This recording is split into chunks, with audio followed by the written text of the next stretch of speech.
World Malayali ഫെഡറേഷന്റെ 5ാമത് biennial convention കഴിഞ്ഞയാഴ്ച ദുബായിൽ നടന്നു. 3 ദിവസം നീണ്ടുനിന്ന പരിപാടിയിൽ കേന്ദ്രമന്ത്രി സുരേഷ് ഗോപി അടക്കമുള്ള പ്രമുഖർ പങ്കെടുത്തു.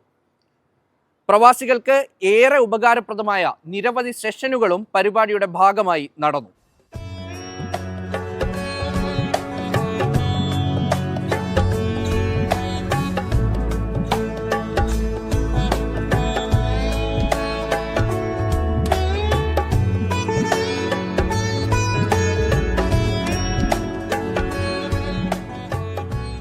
ദുബായ് ദേറയിലെ ക്രൗൺ പ്ലാസ ഹോട്ടലിലായിരുന്നു 3 ദിവസം നീണ്ടുനിന്ന കൺവെൻഷൻ. വിവിധ രാജ്യങ്ങളിൽ നിന്നുള്ള പ്രതിനിധികൾ സമ്മേളനത്തിനെത്തി. സ്നേഹത്തിലൂടെയും സഹകരണത്തിലൂടെയും മാറ്റത്തിന് തിരികൊളുത്താമെന്നതായിരുന്നു ഇത്തവണത്തെ കൺവെൻഷന്റെ പ്രമേയം. 10 വർഷമായി WMF നടത്തുന്ന പ്രവർത്തനങ്ങൾ global chairman doctor J Ratnakumar വിശദീകരിച്ചു.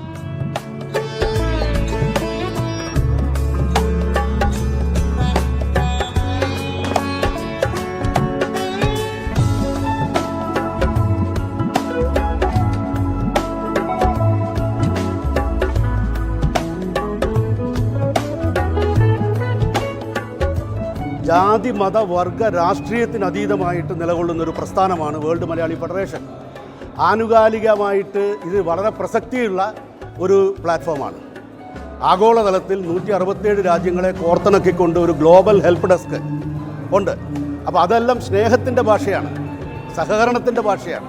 അപ്പോൾ ഈ ഒരു നമ്മുടെ രാജ്യത്തും ഒക്കെ വിഭാഗീയ ചിന്താഗതികൾ വളർന്നു വരുന്ന കാലത്ത് അതിനെ ഒരുമിപ്പിക്കാൻ വേണ്ടിയിട്ടുള്ള വലിയ ഒരു ശ്രമമാണ് വേൾഡ് മലയാളി ഫെഡറേഷൻ നടത്തുന്നത്. എല്ലാ രാജ്യങ്ങളിലും ഒരു കോർഡിനേറ്റർ ഉണ്ടാവും, ആ കോർഡിനേറ്റർ കൂടെ ഒരു president, secretary, treasurer, executive council മെമ്പർമാർ, അങ്ങനെ ഒരു 10-20 പേര് അടങ്ങുന്ന ഒരു ബോഡിയാണ് ഇതിനെ നയിക്കുന്നത്.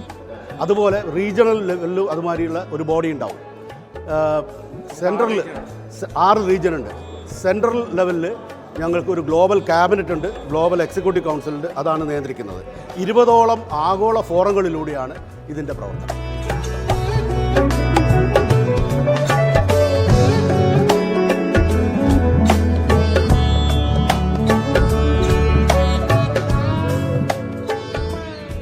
പ്രമുഖ പ്രവാസി മലയാളികളെ ഉൾപ്പെടുത്തി തയ്യാറാക്കിയ ഗ്ലോബൽ ഐക്കൺസ് എന്ന പ്രീമിയം ഡയറക്ടറിയുടെ ഉദ്ഘാടനം Lulu group international marketing and communication director V Nandakumar നിർവഹിച്ചു.